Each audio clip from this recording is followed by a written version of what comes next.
SDPB is your home for fact-based journalism, connecting South Dakotans with news they can trust and stories that matter. Good, useful, and full of wonder.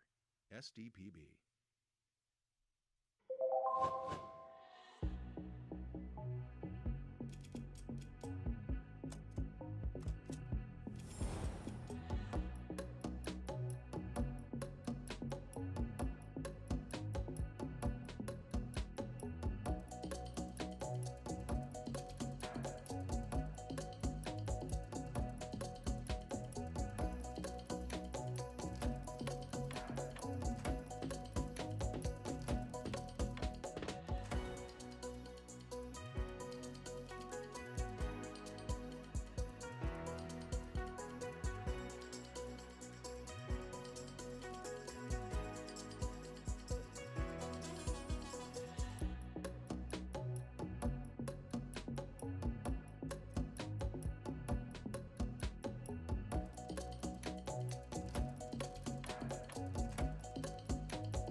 From children's programs to in-depth documentaries, SDPB sparks curiosity and lifelong learning in every South Dakotan.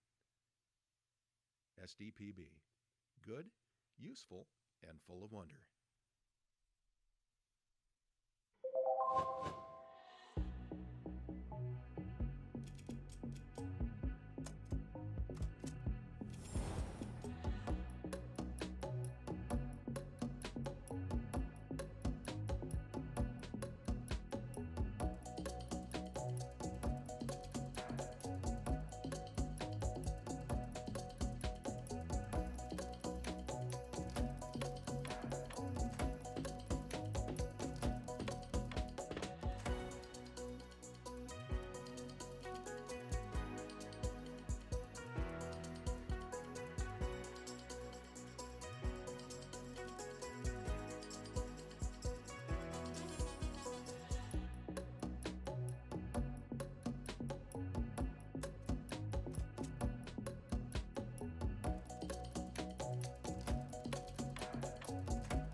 SDPB brings South Dakotans together, telling the stories that unite small towns, big ideas, and the people who make our state shine.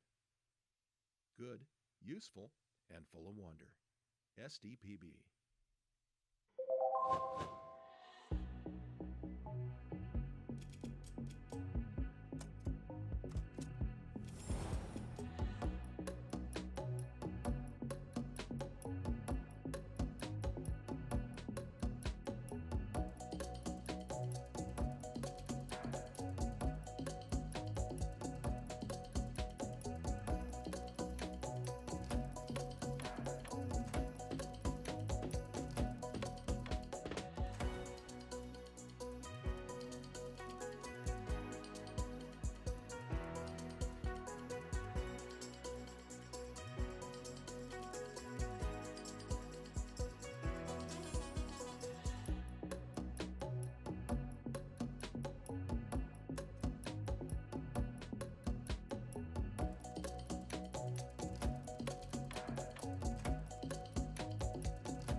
SDPB shares the voices and experiences of South Dakotans, preserving our stories, our culture, and our sense of place.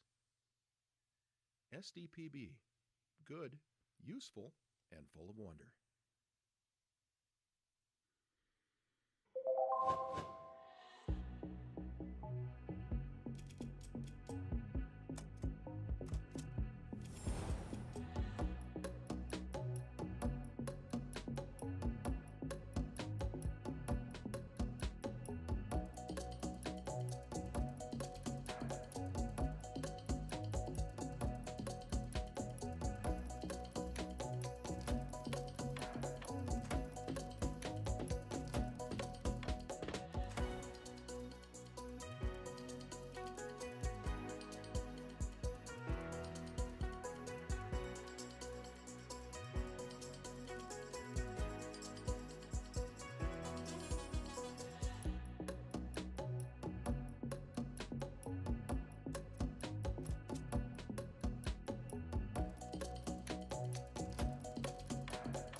As South Dakota's public media network, SDPB serves everyone with transparency, integrity, and commitment to open access.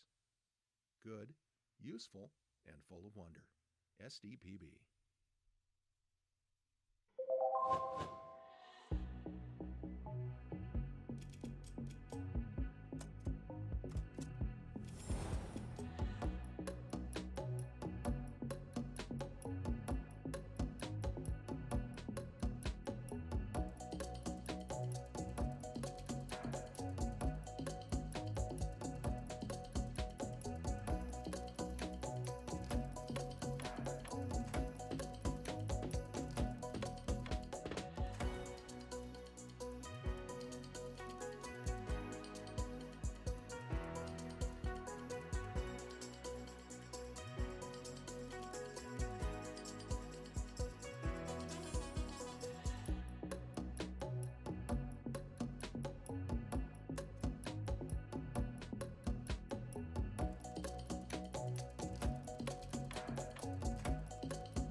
Order. Okay. Good morning. Senate Tax will now come to order once we get our mics turned on here. Apologize for the delay. Several of us have bills in other committees today too, and we're all juggling, so we're trying to figure out to make sure we have enough people here for our votes. And anyway, so I would ask everyone to please take a seat, which you already have. You even quieted down on your own. You must be ready to start. If you plan on testifying today, please make sure to sign in at the back. If you're giving handouts, please have the pages distribute those. Lobbyists, please make sure you're wearing a badge and that the badge is clearly visible. We welcome those joining us online. And lastly, a reminder that all testimony and questions are to go through the chair. At this time, I would ask the secretary to please call the roll. Senator Crabtree? Here. Grove? Here. Blanc? Here. Davis? Here. Bowles? Here. Hone? Here. Peterson? Here. Madam Chair, you have a quorum. Thank you. At this time, I would ask I would entertain a motion to approve the minutes of the last meeting. So moved. Second. It's been moved and seconded that we approve the minutes of the last meeting. Those in favor say aye. Aye. Those opposed? Motion carries. At this time, I'd ask our pages to come up and introduce yourselves, tell us a little bit about yourself, and if you'd like to share any of your future plans.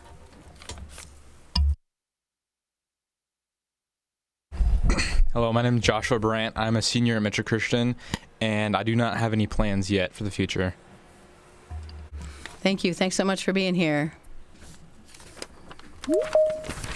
Hi, I'm Layla Williams. I'm a senior at Hill City High School, and for my future, I'm going to attend Flagler College in St. Augustine, Florida, majoring in political science, and then I hope to pursue a law degree somewhere.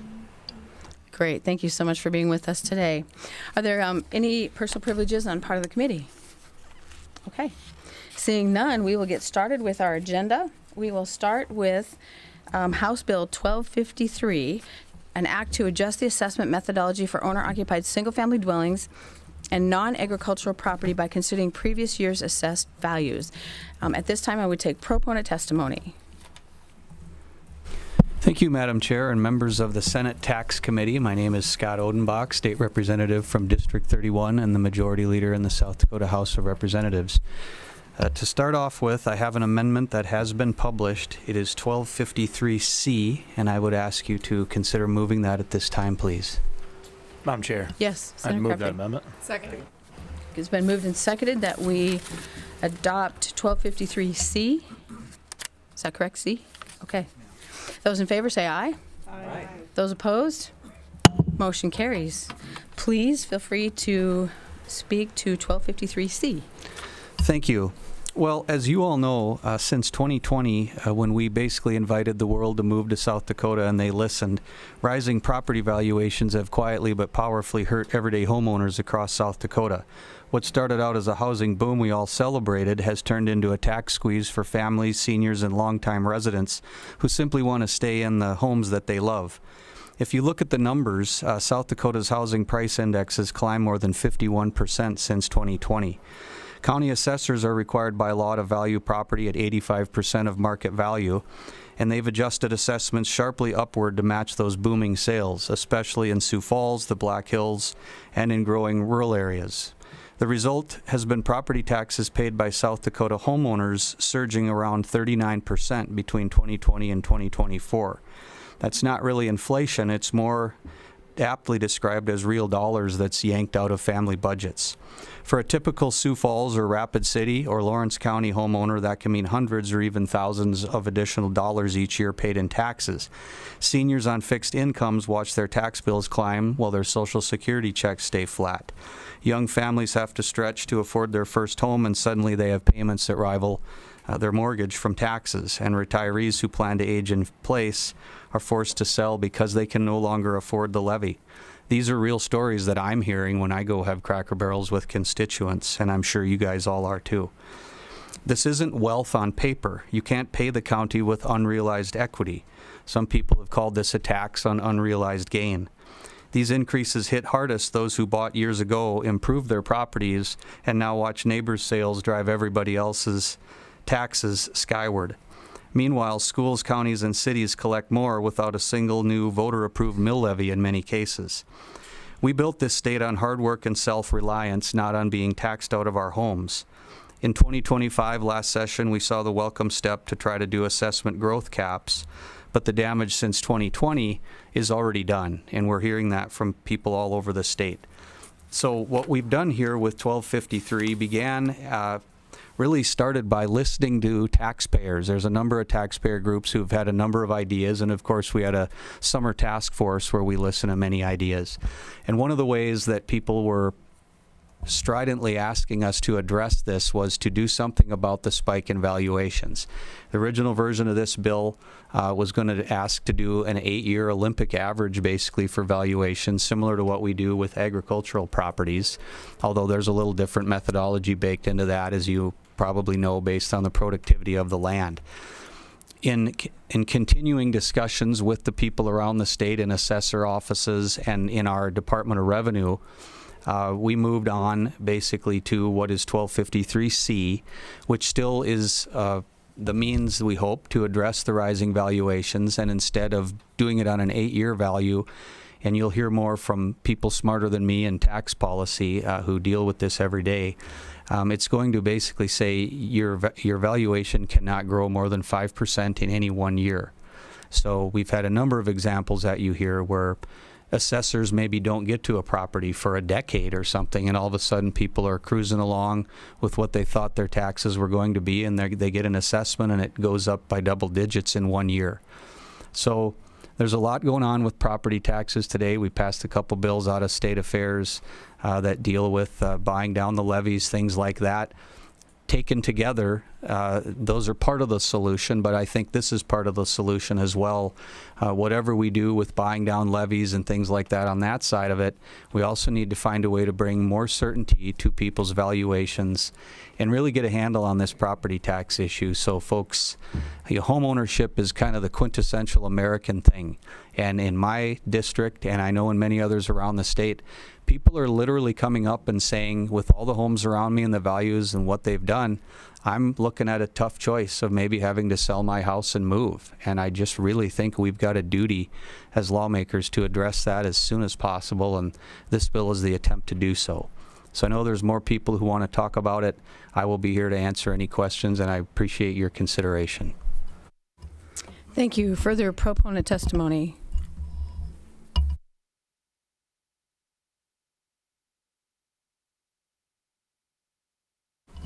Good morning.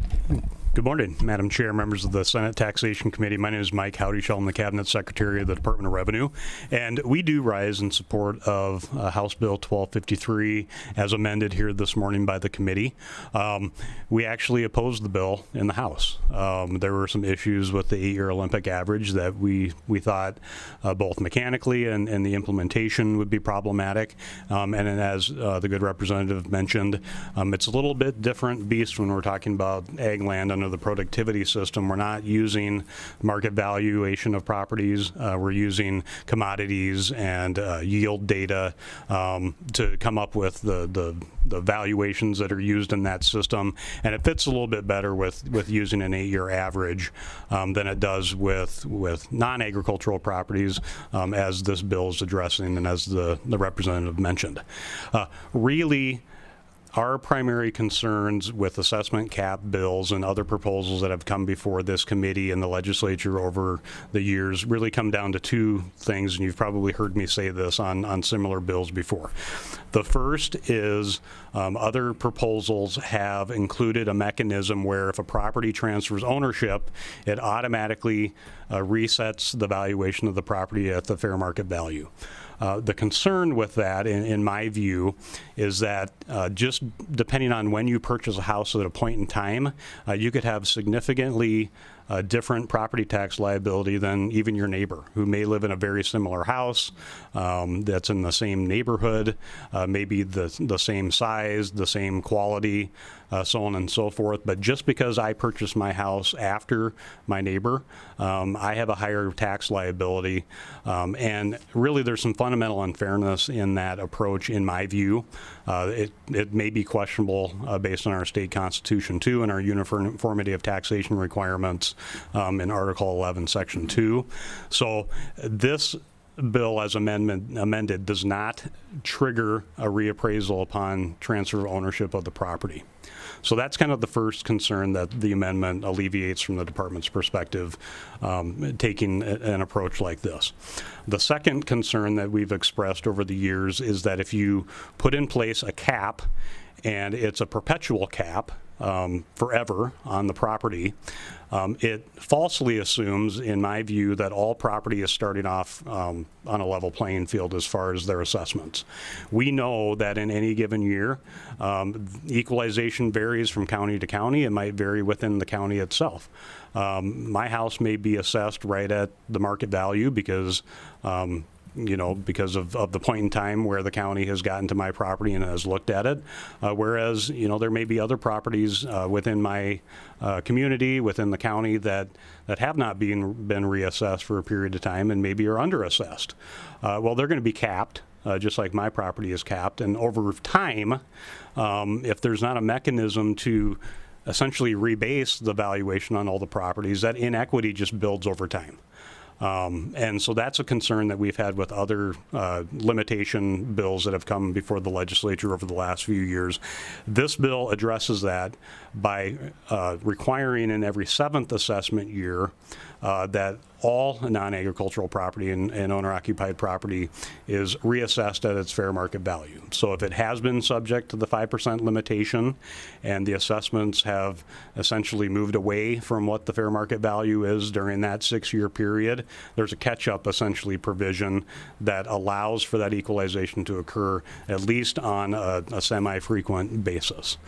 So with those two main concerns kind of addressed in the amendment, the department thinks that the approach taken in 1253 certainly accomplishes the goals of the representative who brought the bill, and I think it accomplishes the goals of some other members of the legislature have been looking at the issue of rampant assessment increases in certain parts of the state, and I think it's something that can be implemented at the county level as well.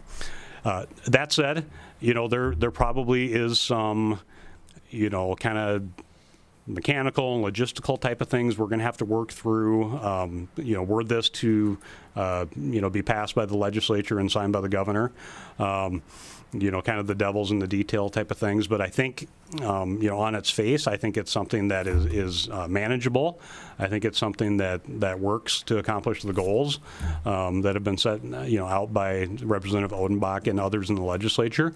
And I think it's something ultimately that we can make work if it were to go forward. So with that, Madam Chair, I would just urge your support of the bill as amended and certainly be able to answer any questions that you might have. Thank you very much. Certainly a pleasure to see you here in support. Is there any further proponent testimony? Proponent testimony on House Bill 1253 as amended. Do we have any proponent testimony online? Okay. With that, we will go to opponent testimony. Is there any opponent testimony on House Bill 1253 as amended?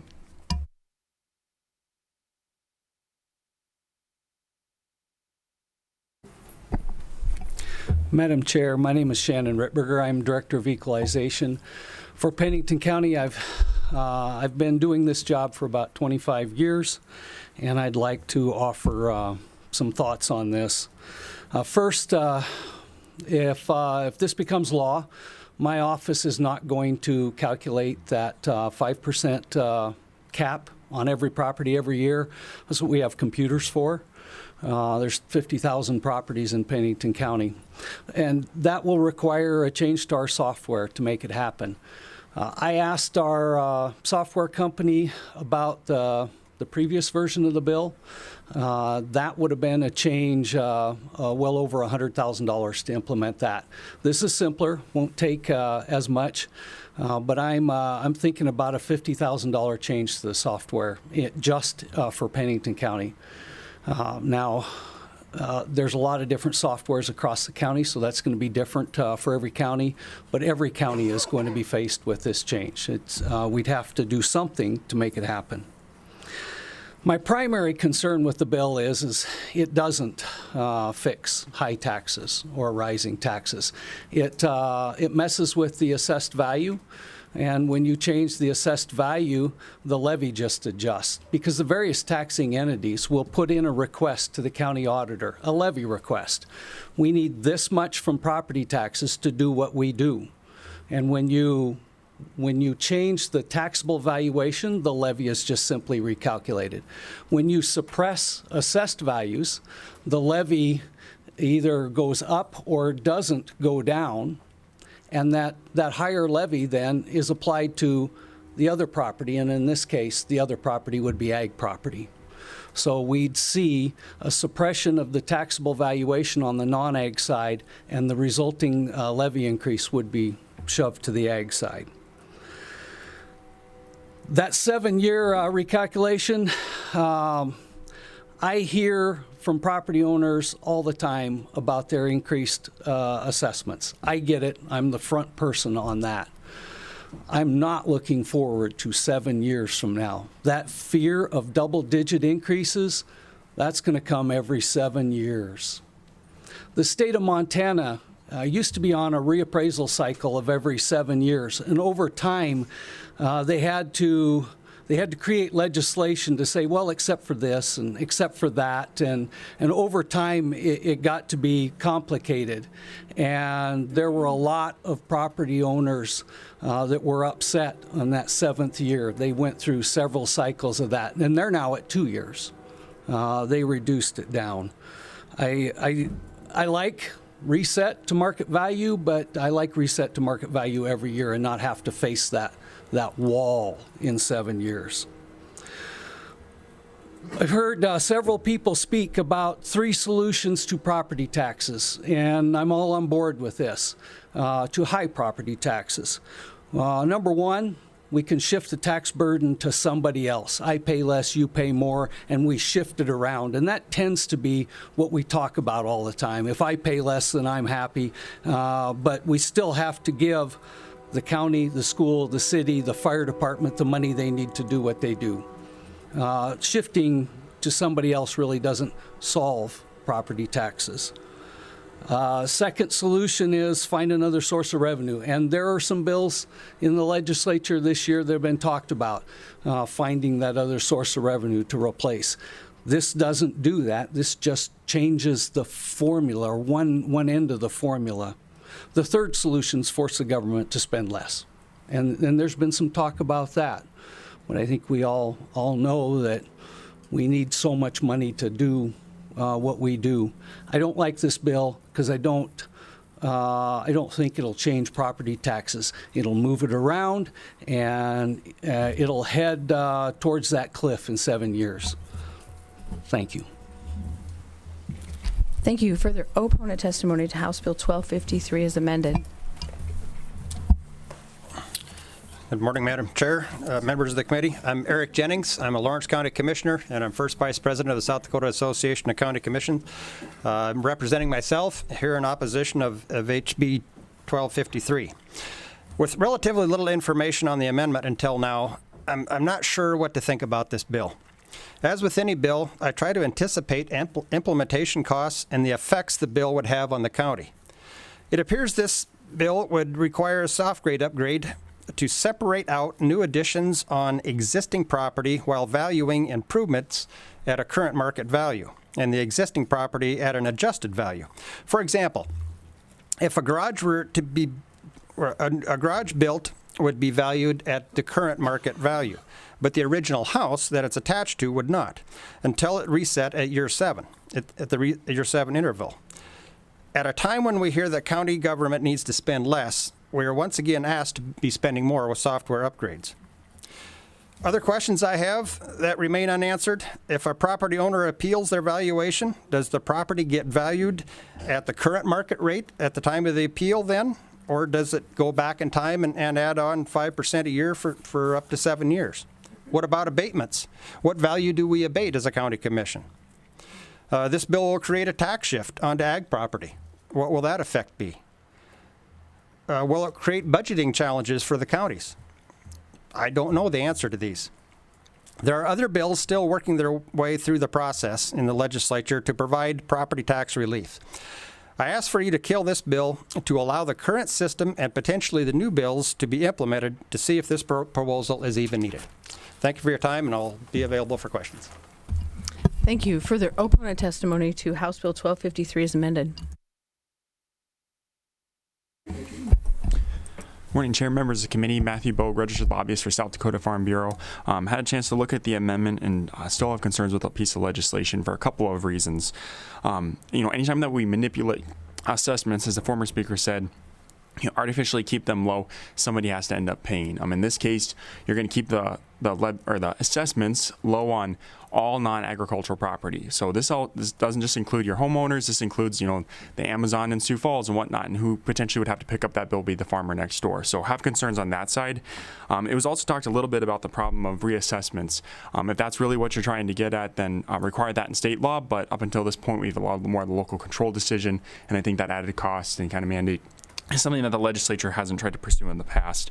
I'll keep my comments fairly brief, but again, concerns about that, the tax shift that could be occurring. And then again, some people say, well, this will keep it lower, but then eventually at the 7 years, you can have a massive jump. I don't think taxpayers will be very happy about that occurs. So urge a no vote on the bill. Thank you. Further opponent testimony. Madam Chair, committee members, Doug Abraham, attorney for Peer Registered Lobbyist for the South Dakota Retailers Association. Kind of want to echo some of the prior concerns here. I understand, the intent behind this, but we're just concerned this is going to result in a shift. Best thing I could think of from an example standpoint, I don't know if you've ever watched it. It's a terrible movie, but it's called The Purge, where everything's great for a while, and that cap is going to be good for a while, and then in 7 years, we're going to see everything really go. And from downstream issues to, that housing market, things like that, when those taxes are all going to inflate on the back end and go back to that fair market value, I think we're going to see some unintended consequences. And functionally, are we really going to actually save people, or are we just going to create stability for a period and then large jumps? And that seems to be what's more likely to happen. I don't think there's an easy solution to this. Otherwise, you guys probably would have already found it. But we think this is just going to create more problems than it's going to fix. So we'd encourage your opposition. Thanks. Further opponent testimony. Madam Chair, members of the committee, Garth Wadsworth with Elevate Rapid City.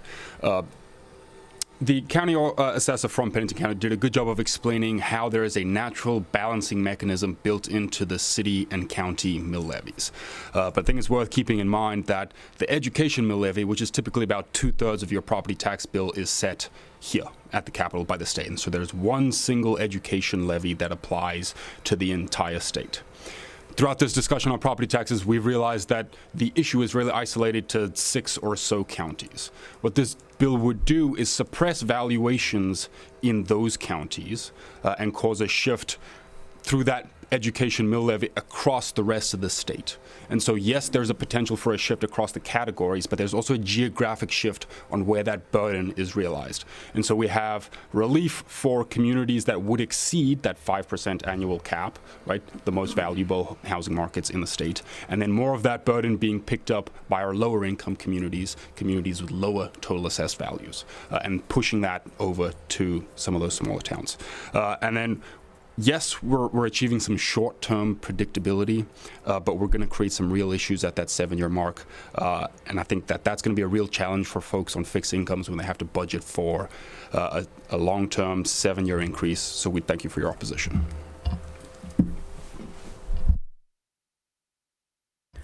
Thank you. Further opponent testimony. My name is Corey Kaufman. I am the Director of Equalization for Lake County. I believe it's been said very well, so me too.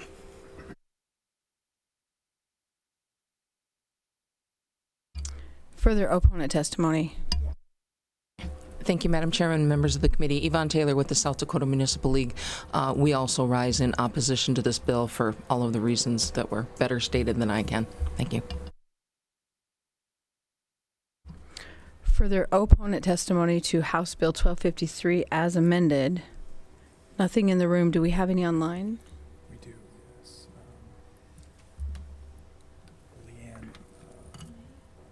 Leanne Olson. Okay, we will go to online opponent testimony. Lene Olson.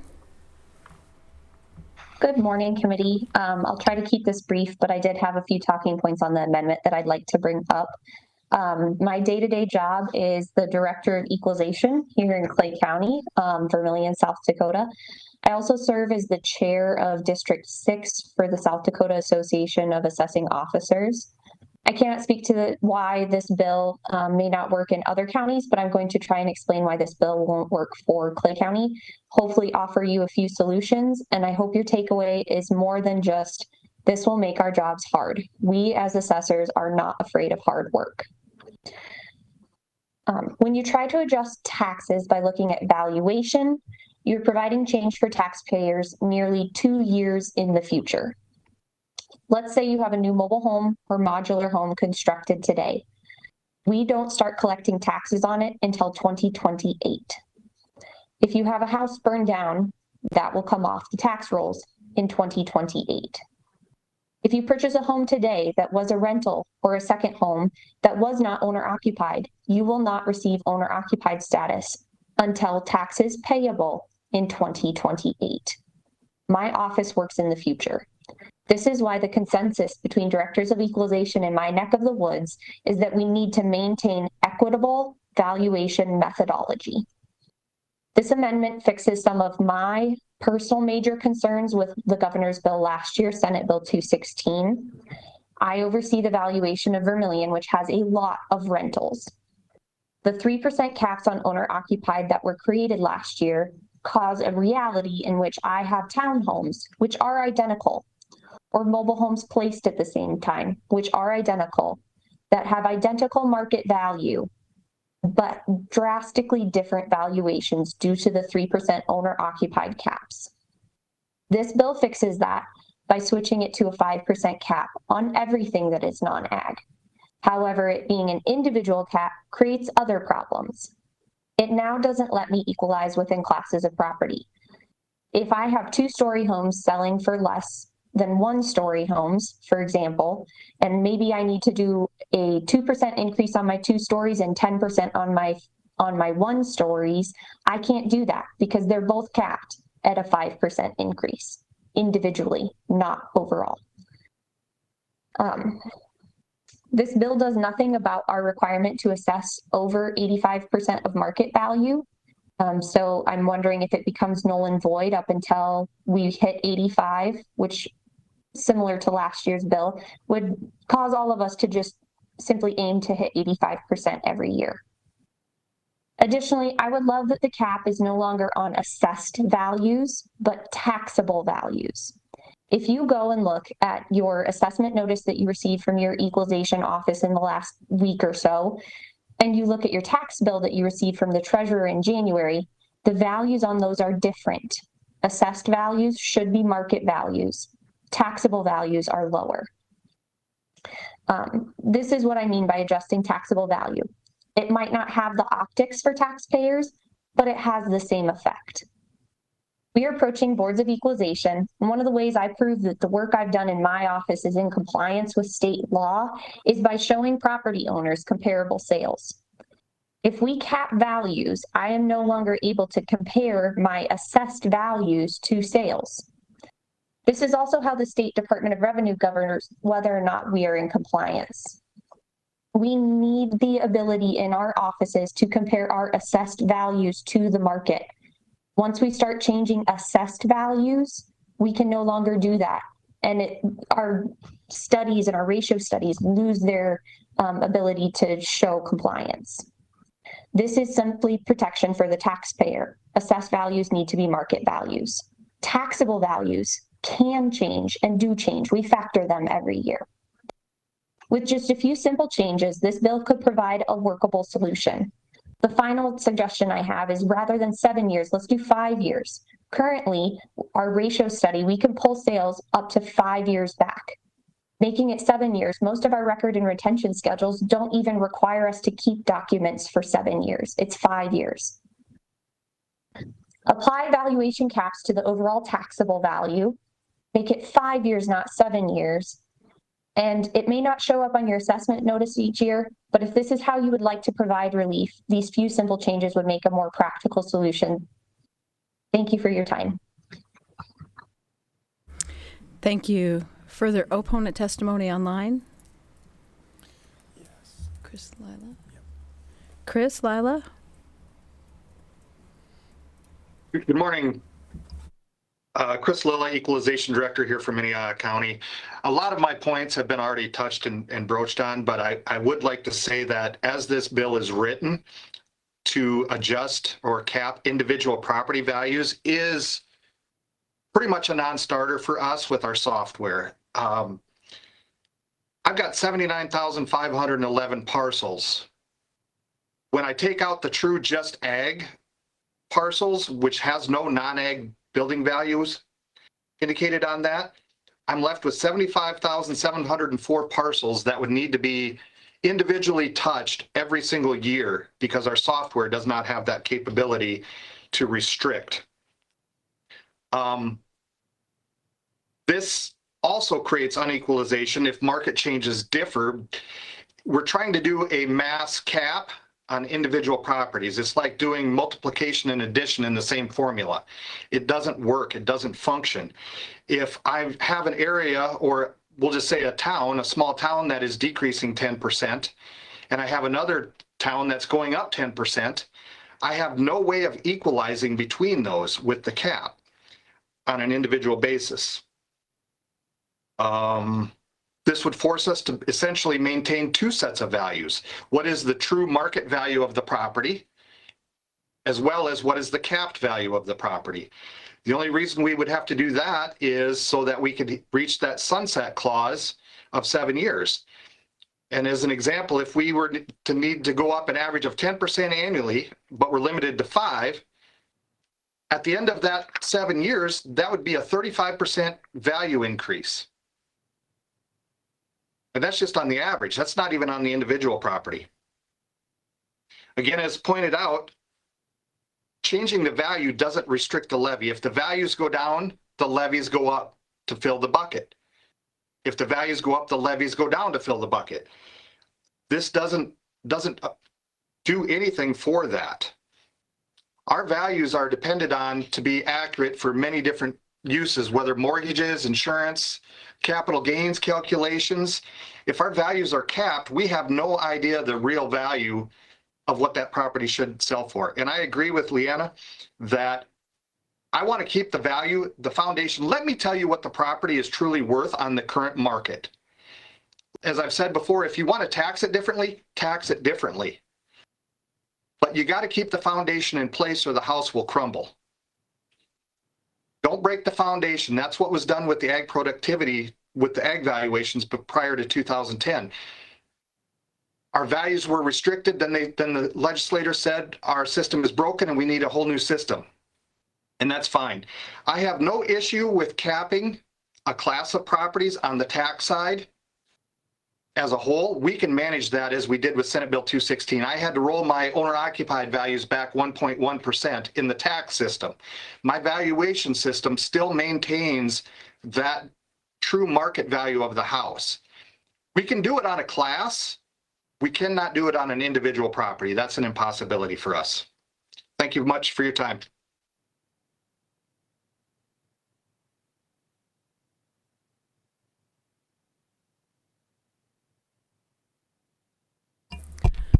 Further opponent testimony? Any further opponents online? Okay. With that, we will open it up to committee questions. I'm so sorry. With that long line, you might like a rebuttal. Go ahead, Representative Oderbach. Thank you, Madam Chair. The lawyer in me was just kind of itching for a rebuttal, and I probably won't rebut everything that was said there. We don't have that much time, and there's some other folks here, as you heard. But let's just touch on a couple of broader themes, maybe. We hear, oh, my software can't handle this. It's going to require an upgrade, or my county might have to spend a little extra money to do the software. The taxpayers have had to forego many software upgrades, I would guess, as they've tried to deal with these valuation spikes. And as we're also talking about that, we hear, well, it'll just balance out. And if we have some relief for taxpayers on the rising valuations, then the taxing districts will just have to raise the mill levies under the system we have. To which I say, great. Go ahead and raise your mill levies and let the taxpayers then see exactly what you're doing with the spending in your taxing districts. I think for a long time, especially since 2020, as I said in my intro of this, our taxing districts have in some sense been coasting along with these rising valuations and saying, well, we've lowered the mill levy, so don't complain too much, everything's just fine. So if we do a situation, and we do have a system where these valuations are capped to give the taxpayers some relief, then there's going to be more accountability for the people deciding to raise the taxes. On the issue of a shift, I think it's important. I know Secretary Terwilliger has shown a chart a few times I've seen that shows over the last few years, if you look at the graph, the amount of taxes collected off of owner-occupied people versus off of ag. And the two met, and owner-occupied spiked big time since 2020 compared to the other class of property. So in the sense that we try to rebalance that, and I think that should be our goal, is to make that equitable, I think that's okay. And finally, having that same mill levy for ag all across the state was mentioned, and that is a big issue. And it's a big issue because in the areas where the valuations have skyrocketed, they're getting hammered by the rising taxes that are based on that levy as compared to their rising valuations. And in some places, these valuations have gone up, but you haven't necessarily seen a huge spike in the number of students, and yet they've been able to take the money from those rising valuations. So I think there may be others who can speak a little more. I'm sure you guys have plenty of questions on the issue of like the 7-year rebalance and things like that. But overall, I know we had a lot of opponents, and we always do when we try to make these changes to put taxpayers first, but we've got to do something, and I think this is part of the package that we as the lawmakers need to look at doing. And I thank you for your consideration today and a good debate. Thank you, Representative. With that, I will open it up to committee questions. Madam Chair. Yes, Senator Davis. Question for Mr. Boguth, Farm Bureau. Just want some clarity on the shift possibly to ag, and maybe some historical perspective on how ag property is valuated, and what have ag producers seen? Because we know their system is different than commercial and owner-occupied. Chair. Yes, go ahead. Chair Matthew Bogue, registered lobbyist for South Dakota Farm Bureau. A little bit of history on why we have a productivity system within the state of South Dakota. We were the 44th state in the nation to adopt a productivity-based system. To my knowledge, the only states that do not have one right now are the state of Michigan and Nebraska. And why that is, there were a handful of different rules. There's a 150% rule that if land was sold over 150%, those sales had to be thrown out. And over time, essentially, and what was mentioned previously, the system was broken. Trying to manipulate the assessed values in that way. When we made the move to productivity, our values, we saw dramatic increases. I think that if you look back at some of the numbers, things almost doubled within the following 6 years. Now things have kind of leveled off, I would say, within the last 5 or 6 years. But there's also a reason why you don't see the rapid increase in ag land values as well, because you don't have an increase in agricultural land in the state of South Dakota. Right? We're not building more ag land. We're taking ag land and converting it into homes and businesses. I actually just read an article in the Harrisburg area that 37,000 acres are probably going to be converted by 2030. And the data that we have from 2001 to 2016, about 90,000 acres were converted or compromised. I mean, that's about the entirety of Custer State Park or Two Cities of Sioux Falls.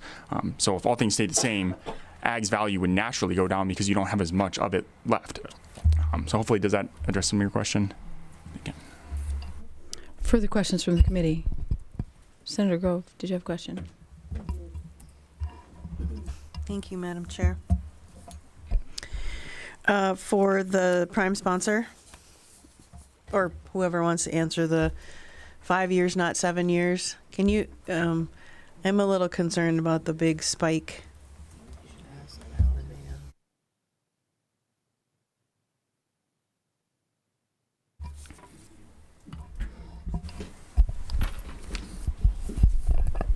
Madam Chair. Go ahead. Senator Grove, Mike Howdyshell, Department of Revenue. So, yeah, I appreciate the comments from the director in Clay County on the 5 years. When we were discussing this and kind of trying to determine when the reassessment cycle should be in the bill, we kind of looked at kind of a general reappraisal cycle of a county. Best practices are 5 to 7 years. I felt like going with 7 years gives more predictability to the property owner as far as their assessment growth. And in regards to the cliff, I just want to talk a little bit about that, Madam Chair, if I can. I don't think that there's going to be a significant spike in the 7th year under normal market conditions in most counties in the state. What we experienced post-COVID, in the 22-23 assessment year, if you look at valuation growth over the last decade or more, even in the state, that was an anomaly. Where we were seeing double-digit increases in valuation growth for the owner-occupied class, and to a lesser extent for other non-agricultural property. If you look at just the last 2 years, actually things have stabilized. We're seeing smaller increases year over year. So I don't believe that there will be this looming significant spike in year 7, especially if the counties are continuing with their assessment practices and they're still striving for equalization in the county. I just look at my own assessment history here in Pierre, and it wouldn't have spiked up, let's say, if it was in a 7-year cycle, because if you think about it, I mean that's 30% over a 6-year period. Which is a significant increase, even if you're capped at the 5%. So I do think that would be mitigated, and giving that additional couple of years of protection from seeing double-digit increases, I think ultimately would be beneficial to the taxpayer. Follow-up, Senator Grove. Well, I excuse me. I appreciate that response, and I'm just wondering if Ms. Olson would want to speak to that as well.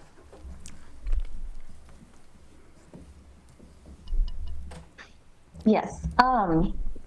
Ms. Olson, go ahead. Yep. The question again was kind of looking at that 7-year spike, what that would look like. Correct. Madam Chair. Yes, go ahead. You had mentioned in your testimony, Ms. Olson, you were talking about 5 years versus 7 years, and the spike is a part of my concern as well. But I just wanted to see what you thought on the previous speaker's conversation about that. Sure. And because Madam Chair, because I've taken sale ratio classes for Mr. Rittberger, perhaps he would want to jump in too. But to my understanding, if you are a smaller county that does not have enough sale data to do a proper sale ratio study with 1 year of data, you're allowed to go back up to 5 years to draw sale information to make sure you're in compliance. So that's why I would suggest if it was 5 years instead of 7 years, that would be more workable for most of the counties in the state. Follow up, Senator Grove. Okay. Further questions from the committee?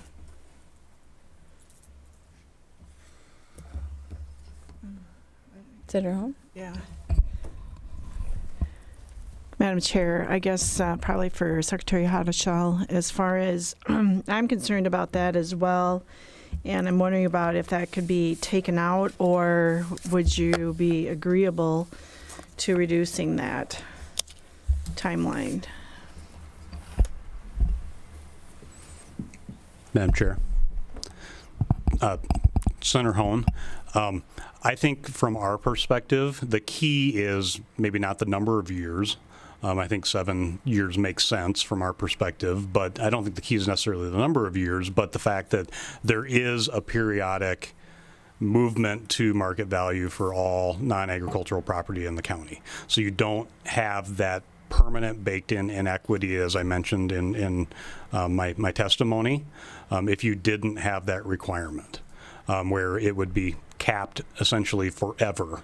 I think that creates far more inequities than you would be realized under this type of proposal. And in fact, this allows that mechanism to get all the properties to fair market value after a period of time.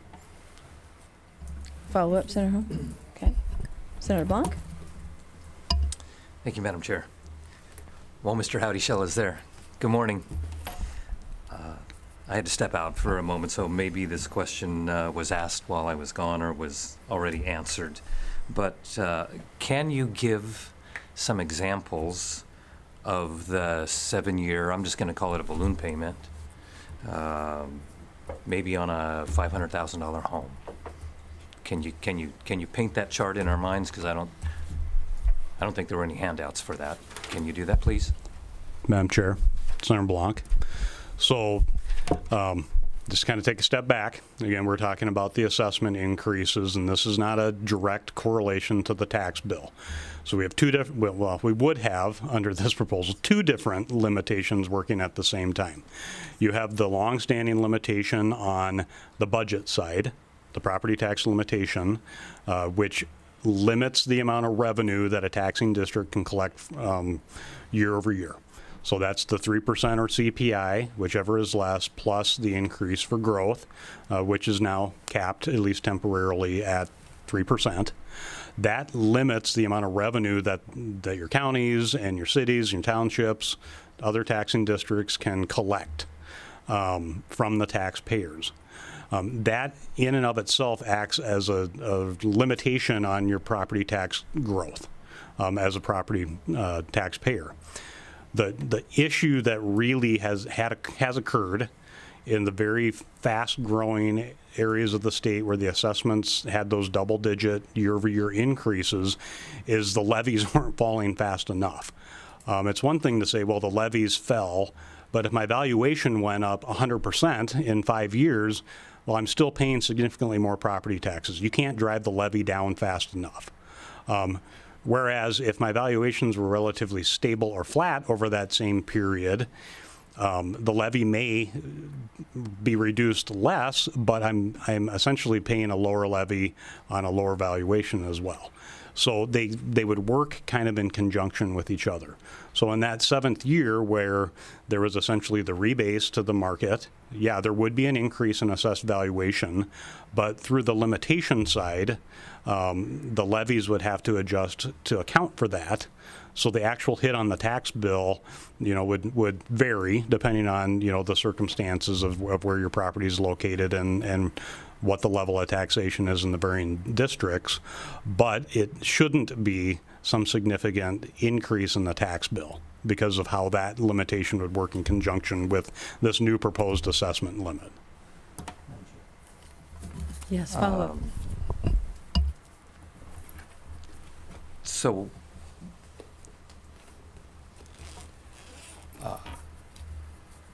are you, because I think that's what we're all looking for, is how are these numbers, if we put this bill into legislation and it becomes what we use, or one of the methods that we use, do you project that is going to save the average property taxpayer?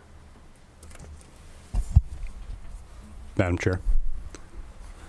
Senator Blanc, what this would do, in my view, would provide that predictability, which the representative spoke to, where you are going to know essentially from year to year sort of what your assessed valuation is going to be.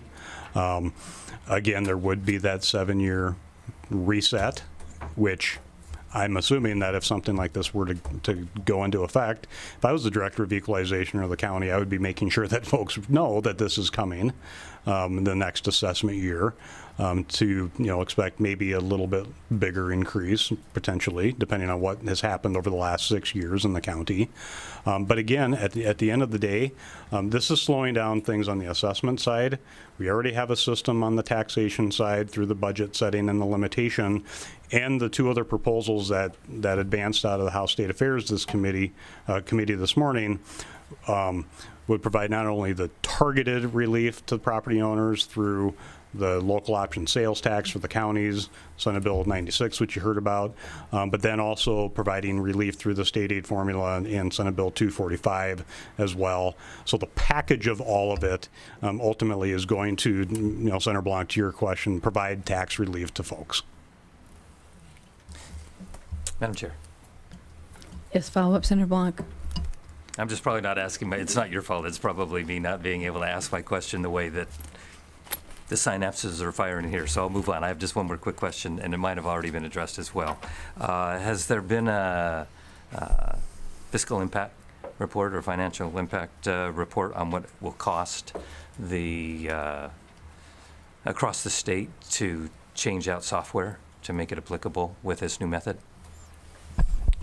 Madam Chair, Senator Blanc, no.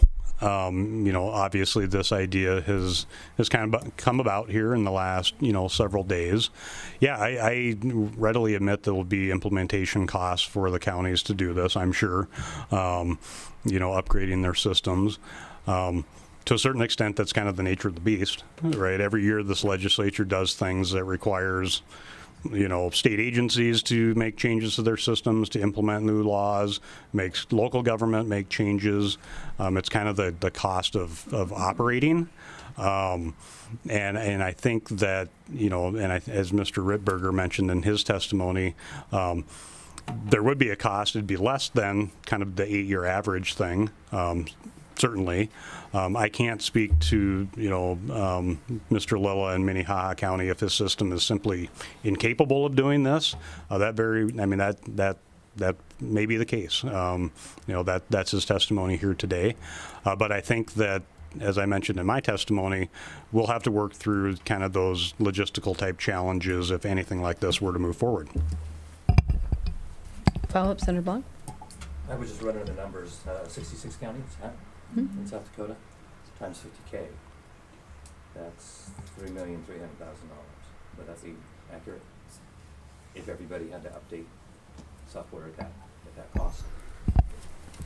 Madam Chair, Senator Blanc. If that's the math on that, I would venture a guess that the costs are going to vary from county to county. they have different software providers. They have different, different systems, different contracts with vendors. I don't know how that all would work on a county-specific basis. Great. Thank you. Further questions of the committee? Madam Chair. Senator Davis. Since we really want to talk a lot about software, the two equalizers that are online, just wanted to direct the same question to them. How would this impact the software that you guys use? Go ahead, Ms. Olson. So I'm unique. I am currently upgrading to a new software here in Clay County, and working through that. My vendor company is prepared to implement the 3% overall capping that was put into law last year. And that's what I've signed contracts on. If we were to switch to the 5% individual capping, that would likely fall on hand entering data versus it being written into the contract.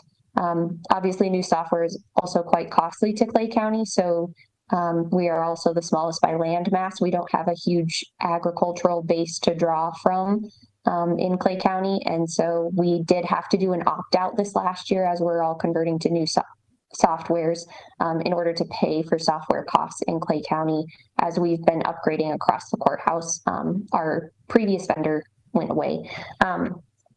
So I think that if this were changed to an overall 5% cap, it would definitely be more doable than individually capping every single property at 5%.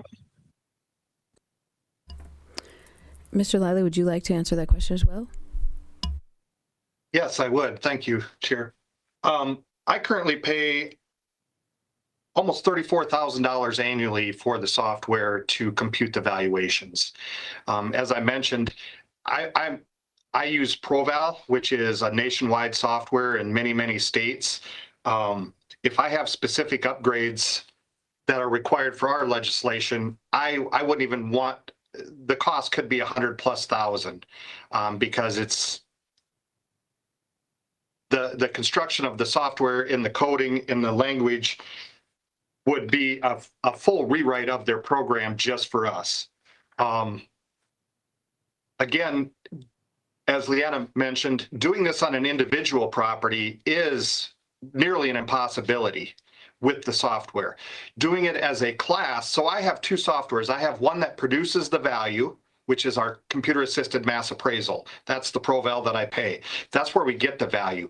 We then take that value and put it into a tax software. That's where by doing it by class, but not on an individual property, we are able to achieve that. And I did that this year for the first time with Senate Bill 216. I had to roll back just the owner-occupied class as 1.1%. My CAMA system keeps the full and true value, but when I load it into the other one, I can roll all of the values back uniformly on a class. That is doable, and I'm not in total opposition of that if we wanted to do the 5% on a total class. But to do it on an individual property, that's where the impossibility comes. And as far as the cost I wouldn't even want to speculate. Further questions from the committee? Senator Grove? Madam Chair. Yes. Okay, so I know I'm not using the right words here, but I'm wondering if and I have no idea who to ask this to. I'm wondering if what they're asking for is, first of all, I heard Mr. Lila state, leave the fair market value alone. I believe that's what he said. Okay, nodding of the head. So my question is how do we do this? Does that work to leave that alone, to put it where the 5% cap is? This is what you're trying to say, taxable versus assessed value. Yeah, taxable versus assessed value.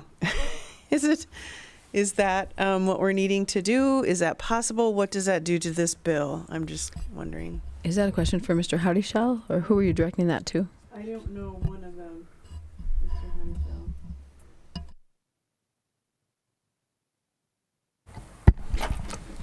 Madam Chair. Yes, go ahead, please. Center Grove, it's kind of two different things going on there from my perspective. The first is whether you cap on the class, so you do a cap on owner occupied, for instance, like Senate Bill 216 last year was the 3% cap on the owner occupied class, total valuation countywide, as opposed to an individual property cap like the 1253 is considering. And so those two different things. I guess I don't necessarily have a personal opinion on what the best approach is, but I do know that I've heard through discussions with you all over the last couple of years that even if you do the cap on the class, that doesn't give me a whole lot of comfort as a homeowner when my property can still go up double digits year over year individually on my property, which is what we've seen over the last few years in certain parts of the state. So it's kind of a policy call. What's the best policy? Is it doing it on the class if you're going to do an assessment cap, or on the individual property? To the taxable valuation question, that's another way to ultimately provide tax relief. So under current law, all property is taxed at 85% of its assessed value. So that's essentially it's called the equalization factor that's applied to all property that lowers your assessed value to a taxable value, and that's what all the levies are calculated on, and that's what you pay taxes on. Yes, you could accomplish the same thing to provide property tax relief by lowering the taxable value of a class of property. For instance, you could say owner occupied, you only pay taxes on 75% of your assessed value. That would accomplish tax relief for owner occupied property, but it would shift the burden to other property within the county if you did something along those lines. So yeah, it's certainly something that could be looked at. It could be another solution to the property tax quandary that we've been talking about. But I think it creates those shifts, which I think is something that we've been trying to stay away from. The governor's bill stays away from.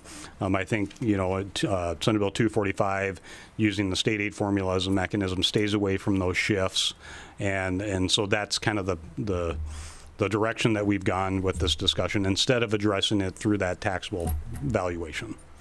Does that answer your question? Further follow-up, Senator Grove? Okay. Further questions from the committee? Okay. So what I would like to do, since we are missing two committee members, happy to do discussion, but I would like to wait for any action until we have members back. So is there any discussion on the part of the committee? Madam Chair, I guess I'd rather postpone discussion until, if we're going to wait for our members, I'd rather share my comments when everyone's present and Sure, we can do that. help facilitate that. So we will be at ease then until we have our members return. All right.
House taxation will come back to order. Thank you for your patience as we navigate these last few days with different folks in different committees and needing to be absent.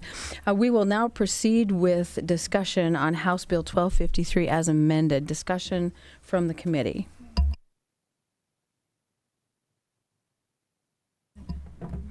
Yeah, we could do discussion and or action. Go ahead. I would like to request to move Amendment D. So it's been moved and seconded. House Bill 1253D. Comments on your motion? Sure, just moving the time frame from 7 to 5 years after hearing the testimony. Further comments on the motion? Okay. Any other comments on that motion?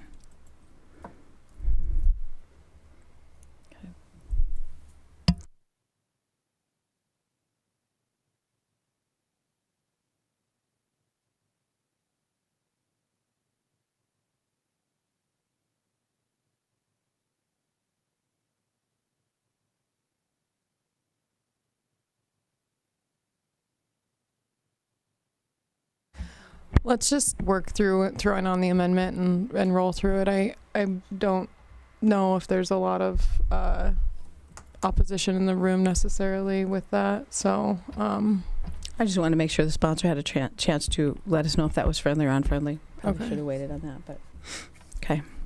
All right. Well, if there's no further discussion on the motion, all those in favor say aye. Those opposed, same sign. Those in favor say aye. Aye. Those opposed? Okay. Motion carries. All right. Further discussion and or action on House Bill 1253C. Is it C or is it D? D. D. Thank you.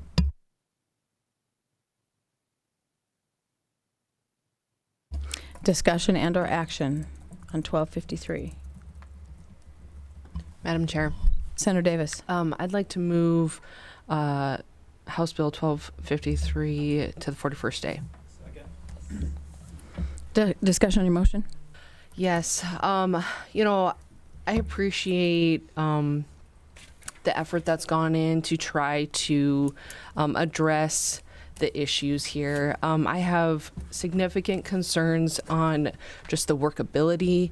The directors of equalization that have been here today expressed issues on how this is touching the assessed value and not the taxable value, and the problems that it creates for them in transparency and just really the honesty of what the assessed value is. I'm afraid that in 5 years, as amended, we're going to see big spikes, and we'll just wait for the public to light their torches in 5 years when they have to adjust to a big increase. I also have concerns that we are looking at individual caps instead of just capping the classes itself. And I think if we're truly looking at owner-occupied relief, why are we not just capping? This is also applicable to commercial as well. I think it should just be strictly owner-occupied, because now that the bill has owner-occupied and commercial in it, it will result in the shift to only on ag. And as stated in opponent testimony, we're not creating more farmland, we're creating more houses. And so we will be shifting the burden on less acres and onto our ag producers. And so for those reasons, I made the motion and ask for you to support it. Thank you. Further comments on the motion? Madam Chair. Senator Grove. So I am going to resist the motion only because I have a little community that their taxes went up by 1,500% this year, and this bill would stop that from happening. But I am very torn because obviously I don't want to hurt ag either. So I am going to be a soft resistance to this motion. Thank you. Further comments on the motion? which is the 41st day motion. Senator Crabtree. Thank you. Well, I think a couple of things are worth mentioning overall. I think the root of the issue overall here is the fact that what we saw for increases was due to inflation. That inflation was created by policies in Washington, D.C. from a previous administration. We saw double-digit inflation, high interest rates after a bunch of money was printed.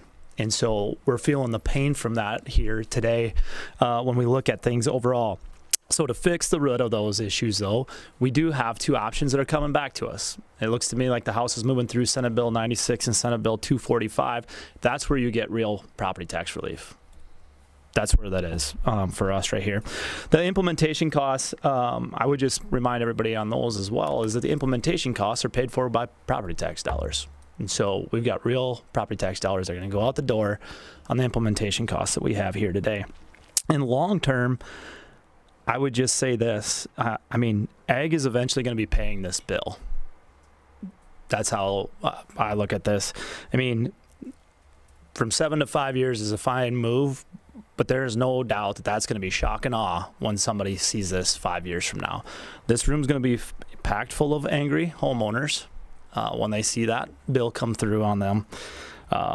After that shift is felt and we react here inside the legislature, farmers and ranchers are going to end up picking up that bill. And I think that's a bad direction to head with things overall. And so you don't have to look any further than the example that was given to us from Montana to know that this isn't the right direction to head. And so if you want to deliver real property tax relief, you're going to have your options between Senate Bill 96 and Senate Bill 245. But this one is not the policy to be backing. Further comments on the motion? Yes, Senator Blanc. I'm hoping this is the appropriate time to ask this question. We're past questions, Senator Blanc. We're just in discussion.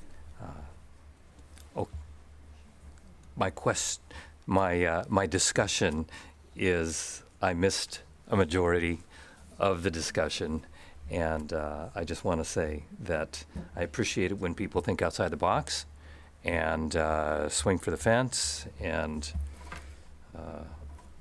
I just want to keep my ears open on those type of things. Thank you. Further comments from the committee?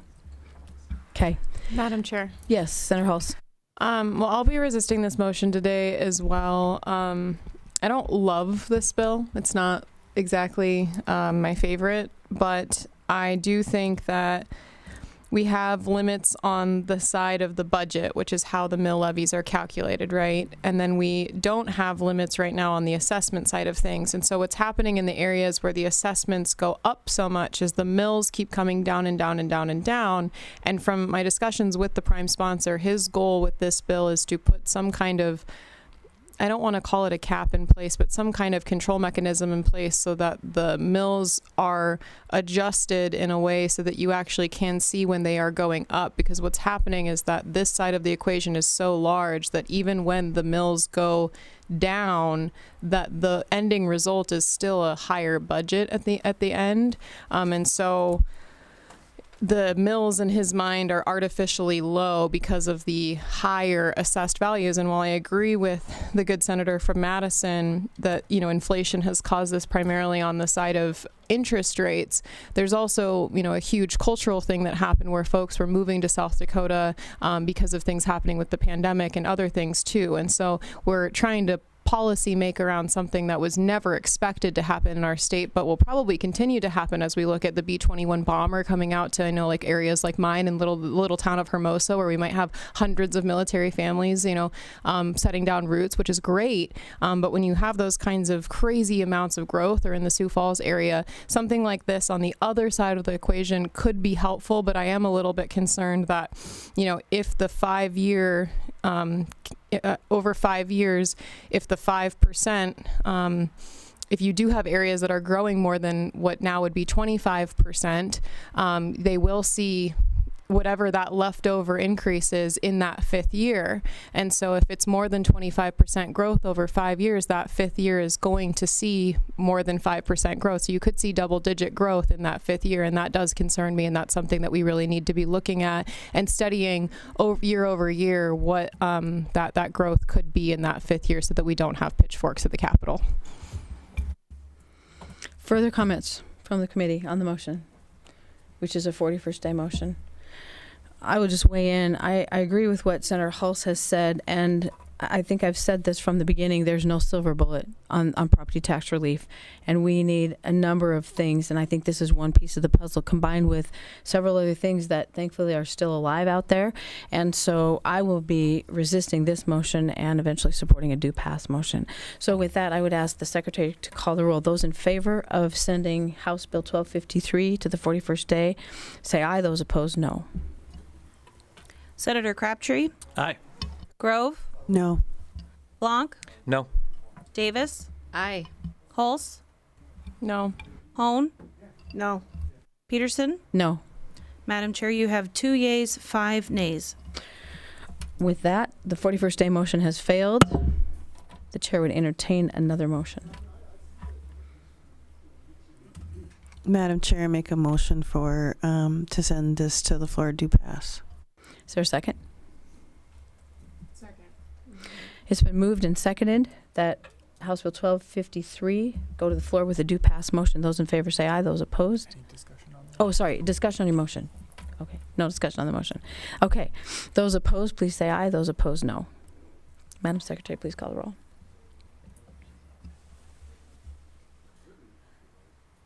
Senator Crabtree? Nope. Grove? Oops, Blanc? aye. Sorry. Aye. Davis? No. Hulse? Aye. Hone? Aye. Peterson? Aye. It was about 5 and the motion passes. Yeah. Madam Chair, you have 5 yeas, 2 nays. With that, House Bill 1253 will go to the floor with a do pass motion. We do have one additional piece of business, I think. Senator Hulse, did you have something? Yes, just give me one moment to get myself together here. All right, I move to recall House Bill 1241 from the 41st day and consider it immediately. Discussion on your motion. Oh, wait, second. Is there a second? Second. Okay, discussion on your motion. We have an amendment out there, a Hog House amendment to that spill, and so I'd like to bring that back. Further discussion on the motion? Okay. Seeing none. Takes a 2/3 vote, right? It will take a 2/3 vote. Okay. Okay.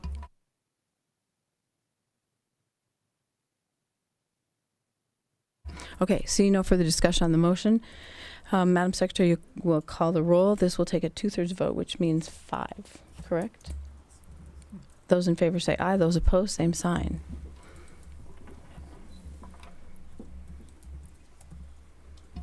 Senator Crabtree? No. Grove? Aye. Blanc? Aye. Davis? No. Hulse? Aye. Hone? Aye. Peterson? Aye. Madam Chair, you have 5 yeas and 2 nays. So with that, the motion to bring House Bill 1241 back from the 41st day and consider it immediately has passed. So it will be up for consideration at this point. Senator Hulse, would you like to give proponent testimony? Oh, sorry, there's no proponent testimony? We're just in committee discussion. Okay. Okay, so we will proceed with committee discussion action. So it's not testimony, it's just comments. Thank you. So I move to amend House Bill 1241 with 1241C. Is there a second? Okay, so it's been moved and seconded to amend House Bill 1241 with House Bill 1241C. Any discussion on your motion? So this bill is a part of kind of what's been circulating around the taxpayer property tax relief plan. One of the pillars is transparency. And so this committee has seen several different bills to do with that, both that were primed by myself and by our chair, Senator Peterson. This amendment essentially combines the two ideas. What was Senate Bill 183 and then I guess I would call it a watered down provision of what was Senate Bill 223 and puts them together in a way to revise the opt-out process in South Dakota. So that's what the intention of the amendment is. Thank you. Any further comments on the motion? Seeing none, I just need to get a clarification from staff here.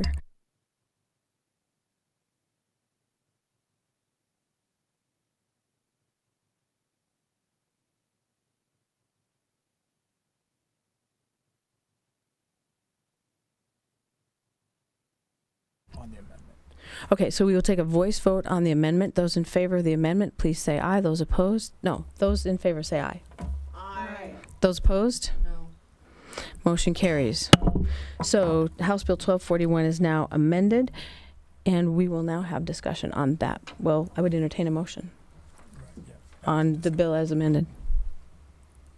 All right, well, Madam Chair, I'll make the motion do pass. Discussion on your motion. Thank you.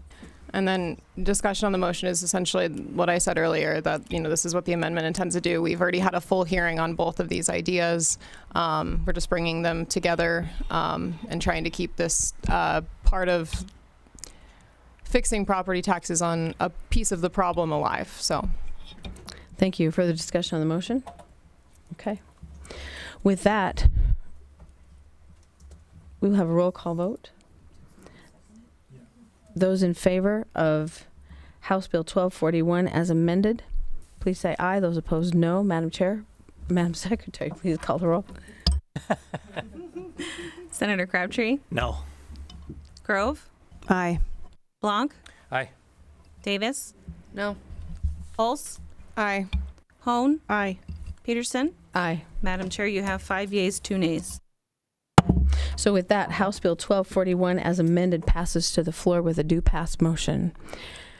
I don't believe we have any further business from the committee, although we will meet on Monday to consider any summer study ideas. So please come with your ideas and we'll talk about that. If there's anything that the committee wants to recommend, we will do it at that time. I would entertain a motion to adjourn. So moved. Second. All those in favor say aye. Aye. Those opposed? All right. We are adjourned.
SDPB is your home for fact-based journalism, connecting South Dakotans with news they can trust and stories that matter. Good, useful, and full of wonder. SDPB.